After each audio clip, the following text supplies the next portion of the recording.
Seeds of change. The momentum from the community meeting lingered in the air like a charged current. Word spread quickly about the gathering, and the stories shared that night became a spark for change. The next morning, Louise sat by George's bedside, recounting every detail to him. Though his body remained frail, his mind was sharp, and his smile widened as she described the courage of the people who had spoken up. "Sounds like you've started something big, Lou," George said, his voice filled with pride. "This town, it's been asleep for a long time. Maybe it's waking up now." Louise smiled, though a flicker of doubt crossed her mind. She had been proud to stand alongside Caleb, but the weight of leading this newfound movement was heavier than she had anticipated. Still, George's unwavering belief in her gave her strength. "One step at a time," she said softly, squeezing his hand. "We'll see where this goes." At the grocery store, Caleb's suspension had created a quiet ripple among the staff and customers. Though he wasn't physically there, his presence was felt in the stories being whispered in the aisles. Customers who had once remained indifferent now asked about him. Some even approached Mr. Delaney, the store manager, voicing their support for Caleb. "He did the right thing," said Mrs. Thomas, her tone firm as she confronted Delaney near the produce section. "You can't punish someone for standing up to a bully. That officer had no right to humiliate Mrs. Carter." Delaney nodded, looking weary. "I understand, Mrs. Thomas. Believe me, I'm trying to handle this as carefully as I can. But the pressure from the precinct, it's not something I can ignore." Mrs. Thomas narrowed her eyes. "Then maybe the precinct needs to hear from the rest of us." Later that day, Caleb received an unexpected knock on his apartment door. When he opened it, he was greeted by a group of familiar faces: Louise, Mrs. Thomas, and several others who had attended the community meeting. In their hands were stacks of letters. What is all this?" Caleb asked, stepping aside to let them in.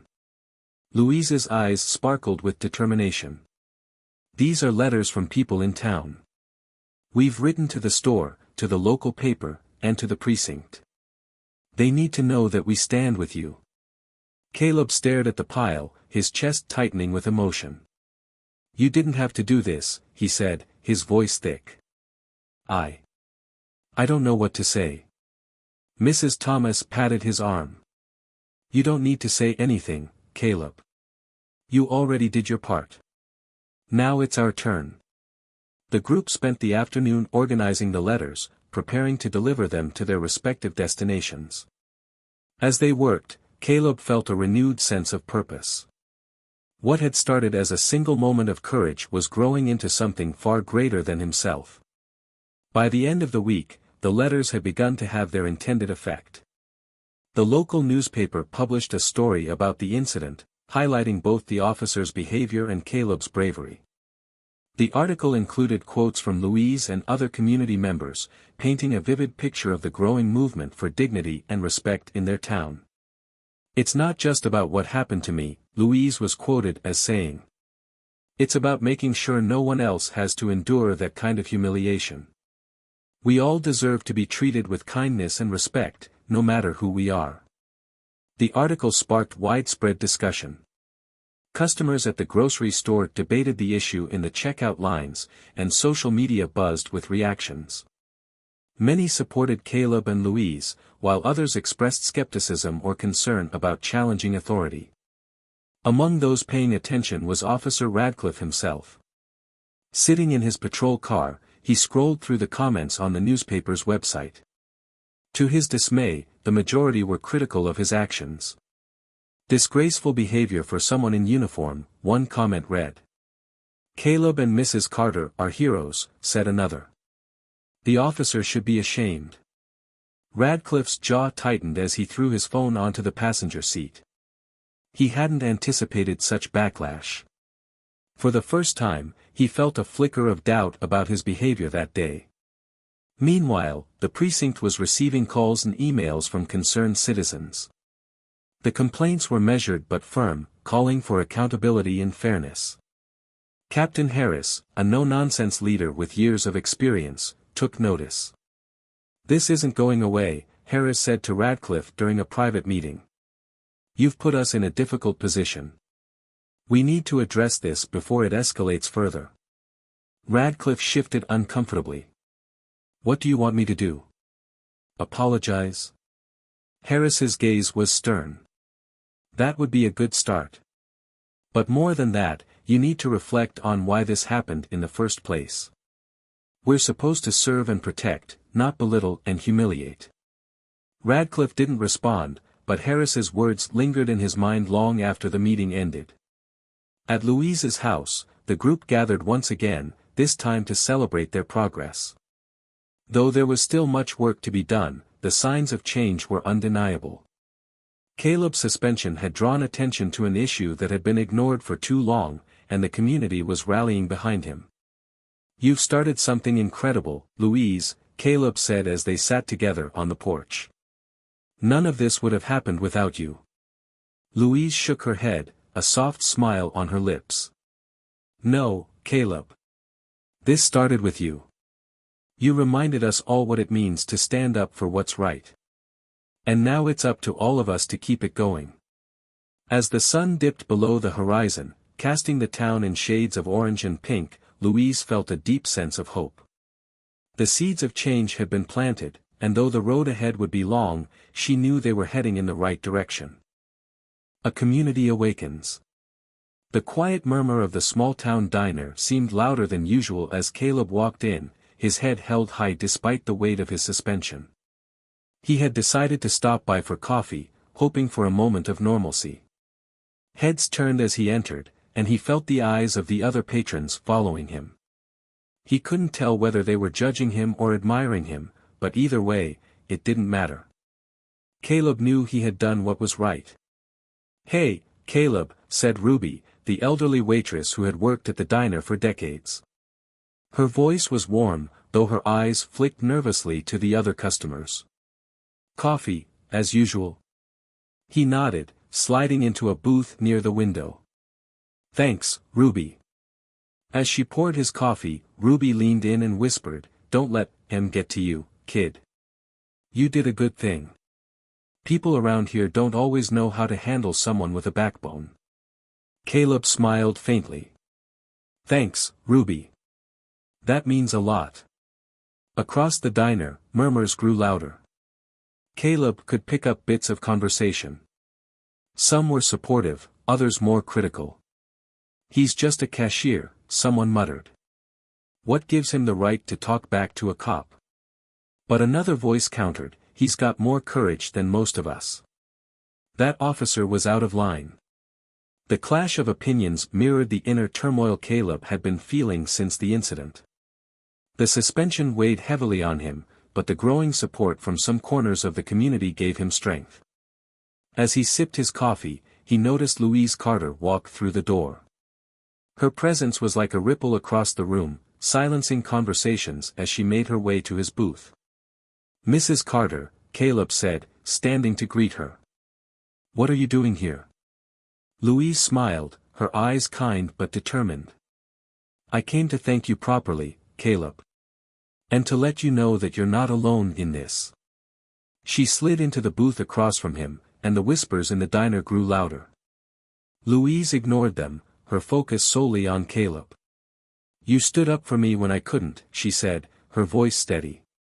"And I'm not going to let you face the consequences alone." Caleb blinked, surprised. "Mrs. Carter, you don't have to." "Yes, I do," she interrupted gently but firmly. "What you did took courage, and it reminded me that I need to find my own. If I stay silent, I'm letting that man's cruelty win. And I won't let that happen." Caleb felt a lump in his throat. He had expected to weather this storm alone, but Louise's words filled him with renewed resolve. Word spread quickly through town that Louise and Caleb were taking a stand. Louise reached out to a few trusted friends, sharing her story and asking for their support. To her surprise, many of them were eager to help. They, too, had experienced moments of humiliation or injustice but had remained silent out of fear or resignation. Within days, a small group had formed, meeting in Louise's modest living room. George, despite his limited mobility, listened intently as the group discussed their plans. "We need to make it clear that this kind of behavior isn't acceptable," said Mrs. Thomas, her usual gentle demeanor replaced by a fierce determination. "Not just from that officer, but from anyone who thinks they can treat others like they're less than human." "But how do we do that?" asked Mr. Daniels, the hardware store owner. "It's not like we can just march into the precinct and demand an apology." Louise's gaze was steady as she spoke. "No, but we can make our voices heard. We can write letters, talk to the local paper, and share our stories. If enough of us speak up, they can't ignore us." The group murmured their agreement, and plans began to take shape. They would organize a community meeting, inviting anyone who had experienced or witnessed injustice to share their stories. It was a small step, but it felt like the beginning of something significant. As the meeting approached, Caleb found himself both nervous and hopeful. He had never seen himself as a leader, but Louise's unwavering support had given him a sense of purpose. On the day of the meeting, he arrived early to help set up chairs in the church basement where it was being held. To his surprise, people began arriving well before the scheduled time. By the time the meeting started, the room was filled to capacity. Louise stood at the front, her hands clasped tightly but her voice strong as she welcomed everyone. "Thank you all for being here," she began. "This isn't just about what happened to me at the grocery store. It's about all of us, about the dignity we all deserve and the courage it takes to stand up for it." She shared her story, her voice steady but tinged with emotion. As she spoke, Caleb watched the faces in the crowd. Some nodded in agreement, while others looked visibly moved. When she finished, a hush fell over the room, broken only by the sound of someone standing. It was Ruby, the diner waitress. "I've got something to say," she said, her voice firm. "I've seen too many people treated poorly in this town just because they're older, or different, or don't fit someone's idea of what's acceptable. It's time we did something about it." One by one, others stood to share their stories. A young mother spoke about being judged for using food stamps. An elderly man recounted a painful memory of being dismissed by a doctor because of his age. The stories varied, but the common thread was clear: everyone deserved respect and fairness. As the meeting ended, Caleb felt a renewed sense of hope. The community was waking up, and while change wouldn't come overnight, it was beginning. That evening, as Caleb walked home, he felt a sense of peace he hadn't known in weeks. The road ahead was still uncertain, but he knew he wasn't walking it alone. Louise's strength and the support of the community had shown him that even small acts of courage could create ripples of change. And in the quiet of his apartment, as he read Louise's note again, he realized something important: standing up for what was right wasn't just about the moment. It was about the legacy it left behind, inspiring others to find their own voices and stand a little taller in the face of injustice. Standing firm. The days following the incident at the grocery store brought a mix of tension and quiet resolve. Louise tried to settle back into her daily routine, but the memory of the officer's mocking words and Caleb's unexpected defense lingered. Every time she folded one of George's shirts or prepared his meals, her mind wandered to that moment. She couldn't decide if she felt more humiliated or empowered. Caleb's courage had been a light in a dark situation, but the wounds left by the officer's words still stung deeply. For Caleb, the aftermath was far more immediate. The officer's complaint had been escalated, and his manager, Mr. Delaney, called him into the office again a few days later. Caleb entered with his chin high, refusing to let fear shake him, though his heart pounded in his chest. "Caleb," Delaney began, gesturing for him to sit, "we've received an official notice from the precinct. The officer, Officer Radcliffe, claims you disrupted his ability to complete a lawful transaction by creating a hostile environment."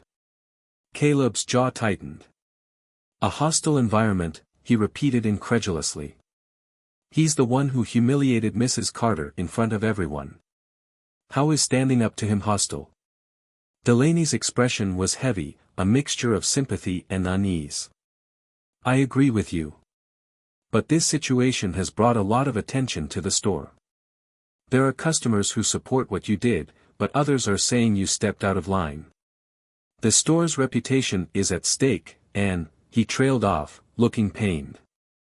I'm under pressure to take some kind of action. Caleb's hands gripped the arms of the chair. What kind of action? Delaney sighed.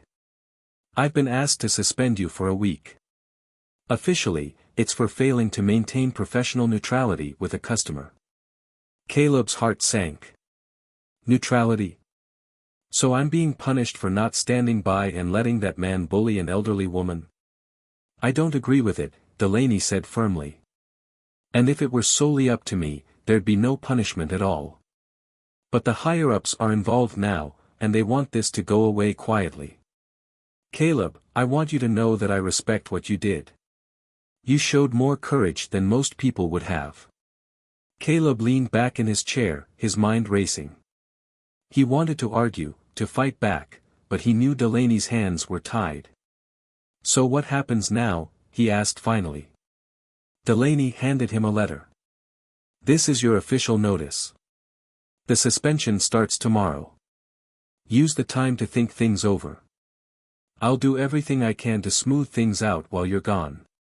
Caleb nodded reluctantly, taking the letter. As he left the office, he couldn't help but feel a mix of frustration and pride. He knew he had done the right thing, even if it came at a cost. Meanwhile, Louise's days continued in their quiet rhythm. She hadn't spoken of the incident at the grocery store to anyone besides George, but news had a way of spreading in small towns. It wasn't long before neighbors began stopping by to offer their thoughts. I heard what happened at Simmons's, said Mrs. Thomas, a friend from church, as she dropped off a casserole one afternoon. That officer had no right to treat you that way. And that young man who stood up for you? A real hero, if you ask me. Louise nodded politely but felt a wave of discomfort. She hadn't asked to be the center of attention, and the idea of people talking about her behind her back was unsettling. Still, she couldn't deny that Caleb's actions had struck a chord with many in the community. Perhaps it was a sign that things were changing, however slowly. One evening, as she sat by George's bedside, Louise found herself reflecting on her own silence during the incident. Do you think I should have said something? She asked him, her voice quiet. George's brow furrowed. You didn't do anything wrong, Lou. That officer was out of line, and it wasn't your job to fix his behavior. You've spent your whole life standing tall. You don't owe anyone an explanation. Louise sighed, her fingers smoothing the edge of George's blanket. But Caleb, he stood up when I couldn't. He's facing trouble because of it. That doesn't feel fair. George reached for her hand, his grip weak but steady. Sometimes standing up for what's right comes with a cost. But it's people like him who make the world better, one small act at a time. Louise smiled faintly, his words a balm for her troubled mind. She resolved to find a way to thank Caleb, to show him that his courage hadn't gone unnoticed. The next morning, Caleb woke to find a small envelope slipped under his apartment door. Inside was a handwritten note. Caleb, thank you for what you did. You reminded me that there is still kindness and bravery in this world. Please don't let anyone make you feel like it wasn't worth it. Gratefully, Louise Carter. Along with the note was a homemade pie, neatly wrapped and still warm. Caleb stared at the gesture, his heart swelling with emotion. He hadn't expected anything in return for standing up for Louise, but her gratitude reminded him why he had done it in the first place. Later that day, as Caleb walked through town, he noticed something unusual. People were stopping him to shake his hand, to thank him for what he had done. Word of the incident and his suspension had spread, and while not everyone was on his side, there was a growing wave of support. You're a good man, Caleb, said Mr. Daniels, the owner of the hardware store. Not many would have the guts to do what you did. Don't let them silence you. Caleb nodded, his confidence bolstered by the kind words. He knew the road ahead wouldn't be easy, but he also knew he wasn't alone. The community's support gave him strength, and he resolved to keep standing firm, no matter the challenges that came his way. Back at home, Louise watched the sunset from her porch, her heart lighter than it had been in days. For the first time, she felt the stirrings of something she hadn't felt in a long time: hope. Caleb's actions had set something in motion, a ripple effect that was spreading through their small town. And though she didn't know what the future held, she was determined to face it with the same quiet strength that had carried her through all her years. As the sky turned shades of pink and orange, Louise whispered a silent prayer of gratitude, for Caleb, for George, and for the unshakable spirit that connected them all. Voices of courage. The weight of what had transpired at the grocery store lingered with Louise as she shuffled down the narrow sidewalk toward her car. Her heart still raced, the sting of the officer's words replaying in her mind like an unwanted record on repeat. But alongside the humiliation was a new, unexpected emotion: gratitude. Caleb's boldness, his willingness to challenge someone in authority, was a rarity in a world that often ignored the plight of people like her. As she reached her car, Louise paused. Her trembling hands fumbled with the keys, but she managed to unlock the door. Sitting behind the wheel, she took a moment to collect herself. Her old sedan, with its worn seats and faint scent of pine air freshener, was her sanctuary. She exhaled slowly, gripping the steering wheel until the shaking in her hand subsided. "You're stronger than this," she whispered to herself. It was a mantra she had repeated countless times over the years, through every trial and every sorrow. It had carried her through George's diagnosis, the long nights by his bedside, and now this moment of public humiliation. Just as she was about to start the engine, there was a soft knock on her window. Startled, Louise looked up to see Caleb standing there, his expression a mix of concern and determination. She hesitated before rolling down the window. "Mrs. Carter," he began, his voice quieter than it had been in the store. "I just wanted to make sure you're okay." Louise's lips pressed together in a tight line. She wasn't used to people checking on her, especially not strangers. "I'm fine," she replied, though her voice betrayed the emotional toll of the morning. Caleb nodded but didn't move. "What that man said back there, it wasn't right. I couldn't just stand there and let him treat you like that." Tears pricked at Louise's eyes, but she blinked them away. "You're a brave young man," she said, her voice softening. "Thank you for standing up for me." He smiled faintly, shuffling his feet. "It's the least I could do. My grandmother always taught me to respect people, no matter their age or circumstance." Louise's heart swelled at his words. For a brief moment, she felt a glimmer of hope, a reminder that kindness still existed in the world. "If you ever need anything, Mrs. Carter, you let me know," Caleb said, his tone earnest. "You've got people who care about you." Louise nodded, a lump forming in her throat. She watched as Caleb turned and walked back toward the store, his silhouette framed by the morning sun. For the first time that day, she allowed herself a small, genuine smile. By the time Louise returned home, the events at the store felt like a distant memory, though the sting remained. George was awake, his eyes lighting up when she entered the living room with the groceries. "Welcome back," he said, his voice weak but warm. "How was it?" Louise hesitated, debating whether to tell him the truth. She didn't want to burden him with her troubles, but she also knew that hiding it would eat away at her. "It was eventful," she said carefully, placing the bags on the kitchen counter. "But I'll tell you about it later. Right now, let's get you comfortable." George's brow furrowed, but he didn't press her. He trusted Louise to share when she was ready. She busied herself with unpacking the groceries, grateful for the mundane task to distract her from her swirling emotions. Meanwhile, back at the grocery store, the aftermath of Caleb's confrontation with the officer was still unfolding. Word of the incident had spread among the staff and customers, sparking a mix of reactions. Some applauded Caleb's courage, while others worried about the potential fallout of challenging a man in uniform. The store manager, Mr. Delaney, pulled Caleb aside during his break. "We need to talk," he said, his tone serious. Caleb followed him to the small office at the back of the store, his heart pounding. He braced himself for a reprimand, but he refused to regret his actions. Mr. Delaney closed the door and leaned against the desk, his expression unreadable. "I heard what happened," he began. "The officer, he's filed a complaint against you." Caleb's stomach dropped. "A complaint? For what?" "For insubordination and disrespect," Delaney said, using air quotes. "He's claiming you were out of line." Caleb clenched his fists. Out of line? For standing up for someone he was bullying? Delaney sighed, rubbing his temples. "Look, Caleb, I'm not saying you did anything wrong. In fact, I admire what you did. But we have to tread carefully here. He's threatening to escalate this to the department." Caleb's jaw tightened. "So what? Are we just supposed to let people like him get away with treating others like that?" Delaney's gaze softened. "No. But I need you to understand that this could get messy. I'll do what I can to back you up, but you need to be prepared for the possibility of consequences."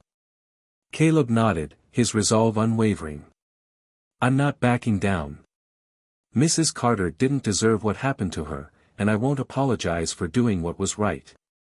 Delaney studied him for a moment before nodding. "All right. Just be careful, Caleb. And if you need support, you've got it." As Caleb left the office, he felt a mix of apprehension and determination. He knew the road ahead might be challenging, but he also knew that standing up for what was right was worth any risk. That evening, Louise sat by George's bedside, recounting the day's events.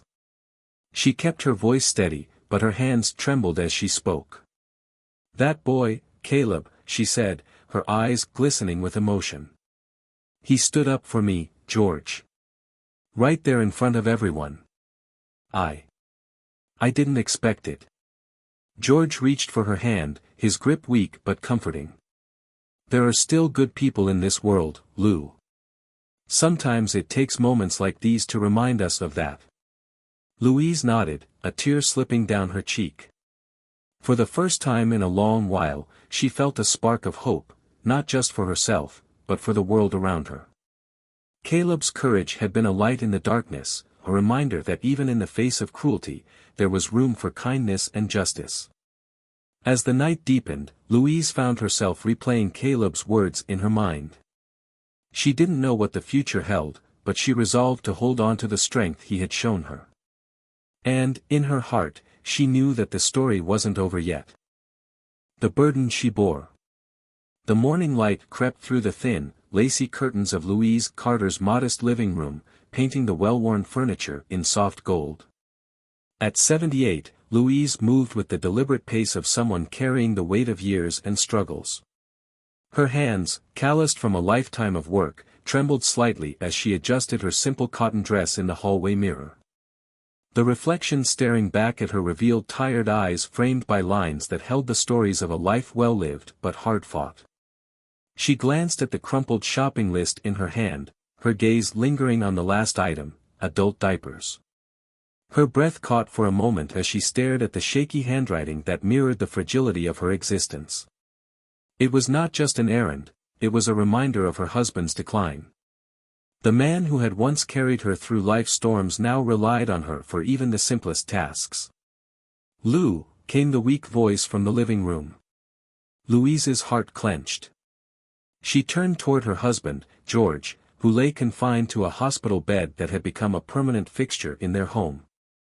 Once a robust man with a booming laugh, George was now frail, his body betraying him after years of unyielding loyalty to it. A degenerative illness had left him mostly immobile, and Louise had vowed to care for him as long as her body allowed. She entered the room and sat by his bedside, gently brushing his silver hair. His eyes, still sharp and full of life, met hers. "Heading to the store, George," she said softly. "I'll be back before you know it." George reached for her hand, his grip feeble but warm. "Lou, you're doing too much. You should rest. His voice cracked with concern and guilt. I'll rest when I've got you set up with everything you need, she replied, her tone light, masking the ache in her back and knees. She kissed his forehead, lingering for a moment to soak in his warmth. Then, with a deep breath, she gathered her purse and reusable shopping bags and headed out the door. The small-town grocery store, Simmons's Market, was a place Louise had visited countless times over the years. It hadn't changed much. The aisles were narrow, the shelves packed tightly, and the faint smell of aging produce hung in the air. The cashier, a young man named Caleb, barely glanced up from his phone as Louise entered. As she navigated the aisles, Louise's thoughts wandered to George. She remembered the days when he would accompany her, his presence filling the store with laughter and warmth. Now, each trip felt heavier, not just because of the groceries she carried, but because of the absence she felt. She paused at the hygiene aisle, her eyes scanning the shelves for the familiar blue package. Her heart sank when she spotted it. The necessity of the purchase stung her pride, though she'd never admit it to George. The pack of diapers was bulky and awkward to carry, a stark symbol of the role reversal they'd been forced into. Still, she reminded herself of the strength their love had given her. If George could endure his condition with dignity, she could endure the stairs. Louise tucked the package under her arm and made her way to the checkout. Her steps were slow, her arthritis making every movement deliberate. The line at the register wasn't long, but it felt like miles. She kept her gaze fixed on the floor, counting the scuff marks on the tiles as if they might distract her from the whispers she imagined. Behind her, the low murmur of conversation reached her ears. Two men were talking in line, one of them, a police officer, judging by the clipped sound of a radio. His voice carried an easy confidence, laced with the casual arrogance of someone used to being in charge. "Long line for a Tuesday morning," he said, loud enough for everyone to hear. "What's the holdup?" Louise's grip tightened on the diaper package. She could feel the officer's presence behind her, his words seemingly directed at no one but still ringing in her ears.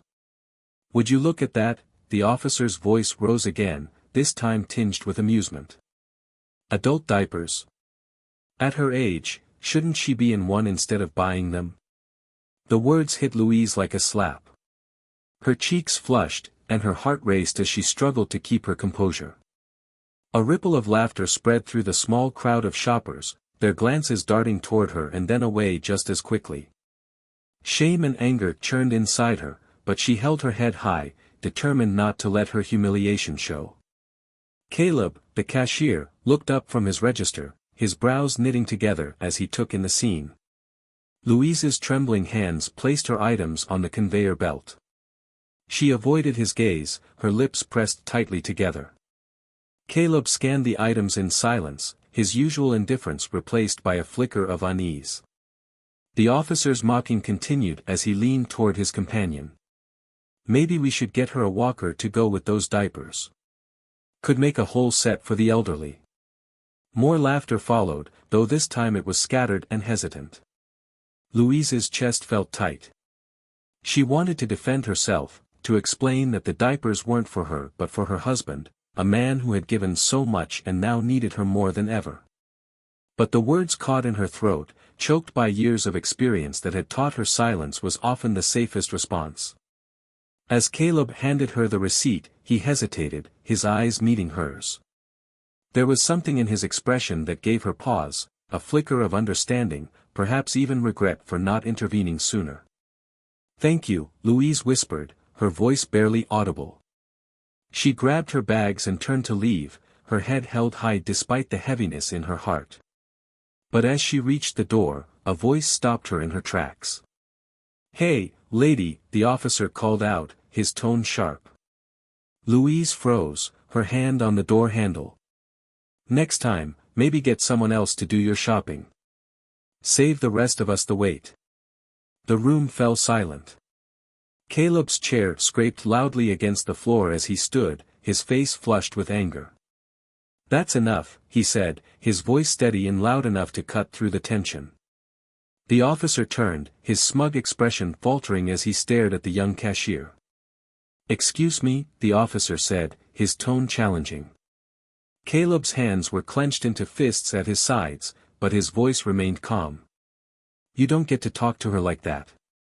Not here, not anywhere." Louise's breath caught. She turned back, her eyes wide with surprise.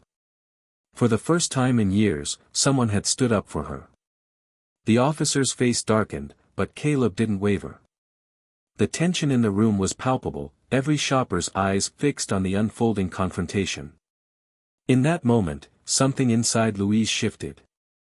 The weight she had been carrying felt a little lighter, the humiliation she'd endured softened by the unexpected kindness of a stranger. As the officer sputtered, searching for a retort, Louise straightened her spine and stepped forward.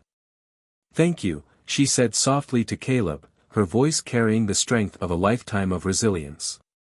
Then, with her head held high, she walked out of the store, leaving behind not just the groceries, but a ripple of change in the hearts of those who witnessed the moment.